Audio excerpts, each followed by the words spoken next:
Welcome everyone, this is मन्नत official YouTube channel. Post specific syllabus आपका integrated course का class number 11 आज आपको करवाने वाले हैं। तो देखो बच्चों, टॉपिक वाइज टॉपिक हम स्टडी आपको करा रहे हैं। सीसीएस रूल्स हैं, सर्विस रेगुलेशंस है, चाहे आपने आईआईटी, एनआईटी, एमसीआरई या कोई और डिफरेंट एग्जामिनेशंस, जैसे आपके डिफरेंट एनआईटीज़ हैं, डिफरेंट इंस्टीट्यूट्स हैं, जैसे आईसर तिरुपति है या केबीएस है या आपका कोई और ऐसा इंस्टीट्यूट जिसके अंदर सिलेबस के अंदर आपको CCS rules and service regulations का इम्पोर्टेंट टॉपिक है जो पूछा जाता है। तो विदाउट एनी डिले स्टार्ट करेंगे आज की क्लास। तो देखो, आज की क्लास में हम आपको टेंडरिंग के बारे में पढ़ाने वाले हैं। टेंडर होता क्या है एक्चुअल में, आप देखोगे ये भी एक फाइनेंशियल जो आपका रेगुलेशंस है इसके अंदर आता है। तो कल जब हमने लास्ट जो हमारी लास्ट क्लास थी उसमें हमने आपको एक बेसिक सी बात बताई, जिसमें हमने आपको परचेज के बारे में बताया था, गुड्स के। तो देखो बच्चों, जो गुड्स का परचेज है टेंडर के से होता है, और जो परचेज ऑफ गुड्स है वो बिड्स जब हम ऑब्टेन करते हैं तब की जाती है, जैसा कि रूल नंबर 158 बोलता है आपका। ठीक है, तो रूल नंबर 158 आपका क्या कहता है? ये कहता है आपका purchase of goods by obtaining bids. ठीक है, ये 158 के अंदर है। अब जो परचेजिंग ऑफ गुड्स है वो ऑब्टेनिंग बिड्स किया जाता है, इसके बिड ऑब्टेन करने के ये। ठीक है, ये आपके हैं methods of obtaining bid, methods of obtaining, sorry bids आएगा यहाँ पे। ठीक है, मेथड ऑफ ऑब्टेनिंग बिड्स। देखो, मेथड ऑफ ऑब्टेनिंग बिड्स में आपका क्या आता है ये आपको बता देते हैं। ये हमने बताया था, जैसे आपके टेंडर इंक्वायरीज है, एक आपका एडवर्टाइज टेंडर इंक्वायरी है, एडवर्टाइज्ड टेंडर इंक्वायरी। दूसरा आपका रहता है limited tender inquiry, limited tender inquiry. तीसरा होता है आपका two stage bidding, two stage bidding. तीसरा होता है, फोर्थ होता है आपका सिंगल टेंडर इंक्वायरी, और फोर्थ पे आता है आपका electronic reverse auction, electronic reverse auction. ठीक है, 4 मेथड्स बताए हमने आपको बिड्स को ऑब्टेन करने के लिए।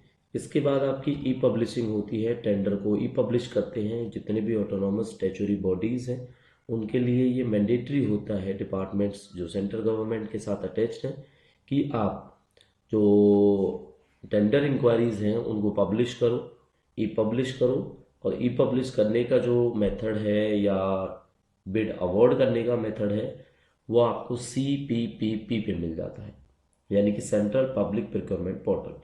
और जो लास्ट क्लास थी हमारी वो CPPP के बेस्ड ही क्लास है जो हमने आपको करवाई थी। ठीक है, चल अब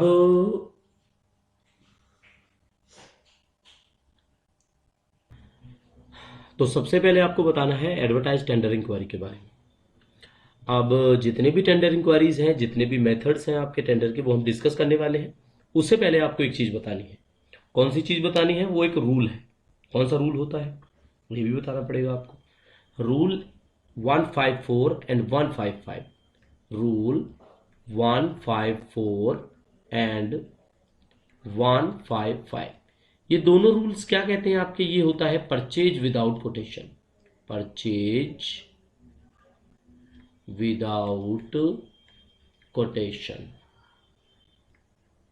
ठीक है, परचेज विदाउट कोटेशन, बिना कोटेशन के अगर परचेज करते हो, एक अंडरटेकिंग देनी होती है इसमें जो भी कंपीटेंट होता है। कि I am personally satisfied that these goods purchased are of requisite quality and specification and have been purchase from a reliable supplier at a reasonable price. ये लाइन लिखनी होती है और आप परचेज कर सकते हो।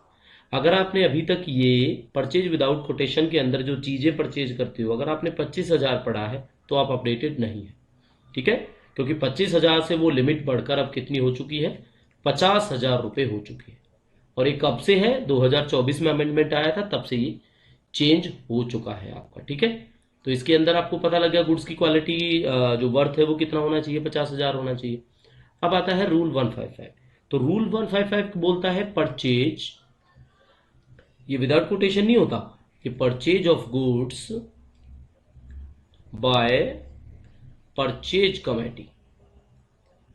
अब आपने जो गुड्स को परचेज करना है वो परचेज कमेटी के माध्यम से आपने परचेज करना है। और जो ये कमेटी है ये कब डिसाइड करती है, 50,000 से लेके 5 लाख रुपए तक की चीजों को। इसमें कितने रुपए तक की, 50,000 से लेके 5 लाख, ठीक है। ₹50,000 से लेके ₹5 लाख तक के जो इक्विपमेंट्स हो या आपके गुड्स हो, गुड्स कहेंगे हम, तो गुड्स में बहुत कुछ आता है, ठीक है। तो ये परचेज कमेटी के माध्यम से हम लोग करते हैं। और परचेज कमेटी में एटलीस्ट 3 मेंबर्स होने चाहिए। जो परचेज कमेटी का रूल है, एटलीस्ट 3 मेंबर्स होने चाहिए एप्रोप्रिएट लेवल पे, तब आप परचेज कर पाओगे। अब 154 155 आपने पढ़ा, इसको छोड़कर अगर कुछ परचेज करोगे तो आप टेंडर के थ्रू करोगे, इसलिए हमने आपको बताया, ठीक है। तो हम लिखेंगे एक्सेप्ट रूल 155 154 एंड 155। इसमें हम यहां पे लिखेंगे गुड्स परचेज्ड। इनको छोड़कर जो आप करोगे वो हम टेंडर के थ्रू करते हैं। और सबसे पहला जो टेंडर के बारे में पढ़ाना है वो आपको एडवर्टाइज टेंडर इंक्वायरी हमने पढ़ाना है। तो अब वो बात करने वाले हैं जो हमने अभी आपको बताई थी, एडवर्टाइज्ड टेंडर इंक्वायरी। इसके अंदर क्या मिलेगा आपको, रूल नंबर 161 है, अगर आप जीएफआर के अंदर ये पढ़ोगे तो कितना है, 161। ये रूल्स ऐसा कोई हार्ड एंड फास्ट नहीं है, आपके याद हो जाएंगे, एक दो बार आप पढ़ोगे एडवर्टाइज टेंडर इंक्वायरी के बारे में। सबसे पहले आपने समझना है कि इसमें वैल्यू कितने तक होती है, ठीक है। इसमें जो गुड्स की वैल्यू है वो कितने तक रहेगी वो आपको समझना है। तो गुड्स की वैल्यू है ना जो बच्चों, वो होगी 50 लाख एंड अबव, ठीक है। कितनी होती है वो, 50 लाख एंड अबव है जो आपकी लिमिट होती है इसके अंदर एडवर्टाइज टेंडर इंक्वायरी के अंदर। जो भी इंस्टीट्यूट होता है वो टेंडर को पब्लिश करेगा, पब्लिश जैम पर करेगा। जैम का ही पोर्टल होता है जिसको हम सीपीपी पोर्टल बोलते हैं, हमने आपको पढ़ाया हुआ है सीपीपी के बारे में, that is central public procurement portal, ठीक है। सीपीपी क्या होता है, सेंट्रल पब्लिक प्रोक्योरमेंट पोर्टल होता है सीपीपी। तो सीपीपी हो गया आपका, जैम हो गया। इसके बाद ओन वेबसाइट। ओन वेबसाइट कैसे, अगर आप मान लो एम्स के अंदर जॉब करते हो, नेटर चंडीगढ़ के अंदर जॉब करते हो, अगर उनकी खुद की वेबसाइट पे भी है तो भी आप पब्लिश कर सकते हो टेंडर के बारे में कि ये फला फला काम हमारा होना है और टेंडर है, बिड्स हैं, वो इनवाइटेड है। इस तरह से आप क्या है, जो भी नोटिस है जैसे आप जेम पे डालोगे, सीपीपी पे डालोगे, एज इट इज ही आपने ओन वेबसाइट पे पब्लिश करना है, ठीक है। चलो, इसी पर जो इंस्टीट्यूट है वो एक वेब एड्रेस प्रोवाइड करेगा जहां से आप डॉक्यूमेंट्स को डाउनलोड कर सकते हैं, फॉर डाउनलोडिंग बिड डॉक्यूमेंट्स। और ये जो पॉसिबिलिटी है ये फ्री ऑफ कॉस्ट होता है, ठीक है, ये शायद आपको पता होना चाहिए, ये भी आप दोगे। अब इसी के अंदर एडवर्टाइज टेंडर इंक्वायरी के अंदर एक चीज और ओपन होकर आ जाती है जिसको हम स्टार मार्क लगा के पढ़ेंगे, जिसको बोलते हैं जीटीई। तो जीटीई आपका क्या होता है, जीटीई आपका होता है ग्लोबल टेंडर इंक्वायरी, ठीक है। जीटीई क्या होता है आपका, global tender inquiry. Global tender inquiry के अंदर सबसे बड़ी बात यही है, जो इंडिया के अंदर अवेलेबल नहीं है वो आप परचेज कर सकते हो। कहाँ से परचेज कर सकते हो, विदेश से परचेज करोगे, लेकिन इसमें जो है परमिशन है, आप किससे लोगे, परमिशन है जो वो भेजी जाएगी एम्बेसीज को, जो हमारे फॉरेन एम्बेसीज हैं उसके अप्रोच में ही आती है ये चीज़ें, ठीक है। लेकिन कोई भी ग्लोबल टेंडर इंक्वायरी 200 करोड़ से कम नहीं होनी चाहिए। तो इसलिए मोर देन 200 करोड़ तभी होगा आपका ग्लोबल टेंडर इंक्वायरी, ठीक है। बट अगर मिनिस्ट्री को लगता है, गवर्नमेंट ऑफ इंडिया को लगता है, डिपार्टमेंट को लगता है कि ये जो चीजें हैं ब्लो सच लिमिट, भी मिनिस्ट्री या डिपार्टमेंट अगर ऐसा फील करते हैं कि भाई देखो ग्लोबल टेंडर इंक्वायरी कराने का हमारा स्पेशल जो है पर्पस है, यहाँ पे लिखेंगे हम स्पेशल जस्टिफिकेशन, अगर वो देते हैं जस्टिफिकेशन, स्पेशल जस्टिफिकेशन फॉर जीटीई, तो लेस देन 200 करोड़ फिर भी आपका ग्लोबल टेंडर इंक्वायरी पॉसिबल हो जाता है। लेकिन स्पेशल जो है प्रायर है, आपको अप्रूवल लेनी पड़ेगी इसके बारे में, ठीक है। क्या होगा, आपको अप्रूवल लेनी पड़ेगी। चलो अब इसके अंदर टाइम कितना होता है, एडवर्टाइज टेंडर इंक्वायरी आप लोग पढ़ रहे हो तो आपसे अगर पूछा जाएगा मिनिमम टाइम, अब ये मिनिमम टाइम किसके लिए है बच्चों,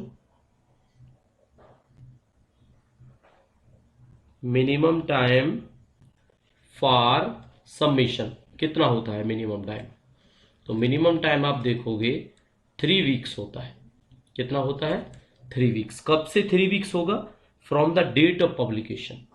अगर आपसे 3 वीक का पूछा जाए, यहाँ पे हैश लगा देते हैं और यहाँ पे हम लिख देते हैं from the date of publication, ठीक है। तो इस तरह से आपने समझना है।